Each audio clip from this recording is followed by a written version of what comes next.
Welcome to the Symptoms. This show is purely for entertainment purposes. Do not take any of it as medical advice. Like and subscribe, ring the bell for notification.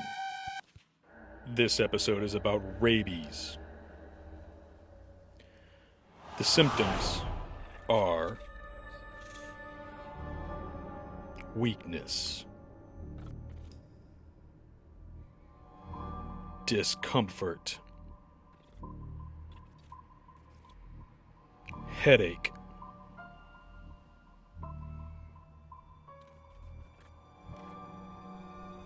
itching,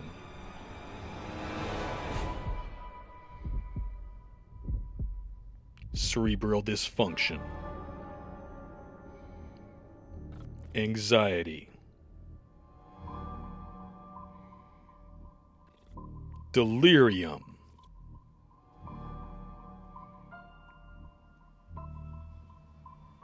hallucinations,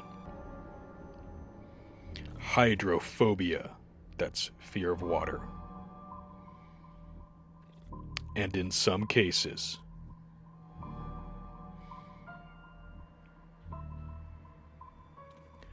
it has been reported that men have had erections lasting longer than hours, and then coma and death. Our first relationship with animals was that of an enemy.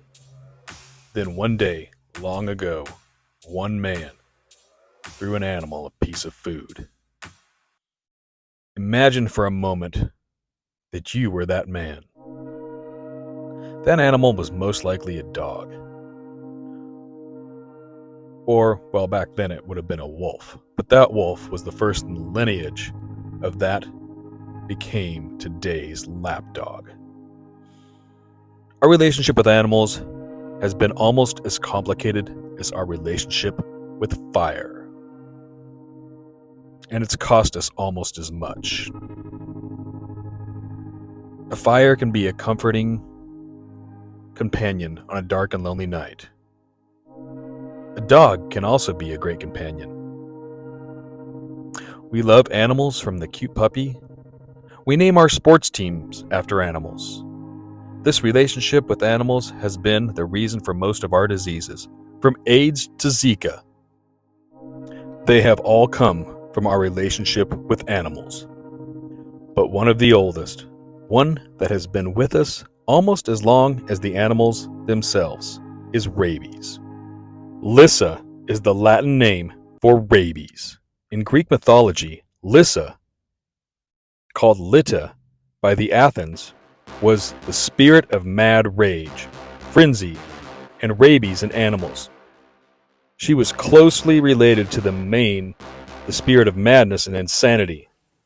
So even the name means madness, frenzy, and insanity. We have been writing about Lyssa since the beginning of writing.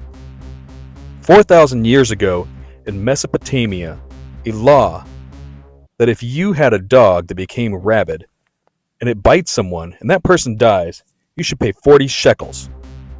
It was not easy to find out how much a shekel was worth 4,000 years ago. Feel free to comment if you know. But here's what I found. A shekel is a half an ounce of silver. I did find that half a shekel was one day's wages about 2,000 years ago, not 4,000. The same page also said that half a shekel, or that one shekel, was about $140 US. So at that rate, that's over $4,000 fine. I would like to do more research on this. 15 shekels if the dog bites and kills a slave. Also, it was found on a Babylonian scroll that one of the plagues of Marduk, a Babylonian god from 4,000 years ago, was rabies. It's also thought that rabies could be one of the reasons that created the myth of vampires and werewolves. A human being in the throes of rabies would clench his teeth and retract his lips, and that would look like a growling vampire, or maybe look like he was turning into a werewolf. His study points out that in the 1730s, a few years after a sizable rabies epidemic, was documented in Hungary among dogs and wild animals. Parts of Eastern Europe were shaken by accounts of the bloodthirsty undead. According to Alonso, there are many grounds for labeling vampires as rabid. Claims like vampires who thought to prowl the night and chase women.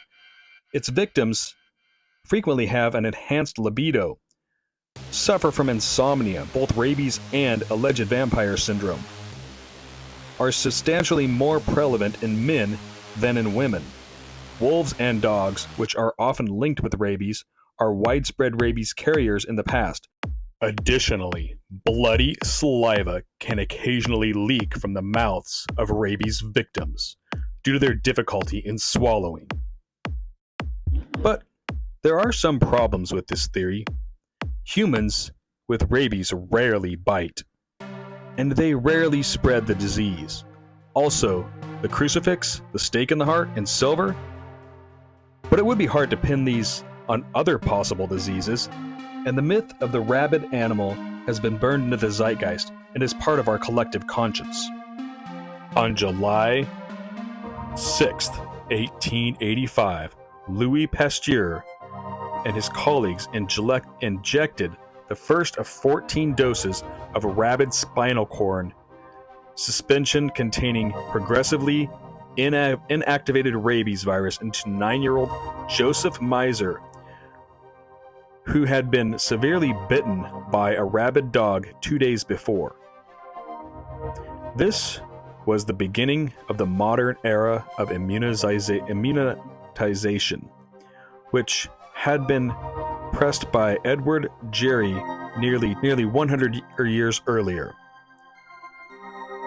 Pasteur's decision to treat the child followed 4 years of intensive research, culminating in the development of vaccine capable of protecting experimentally challenged rabbits and dogs. His decision was difficult. The child's death appeared inevitable.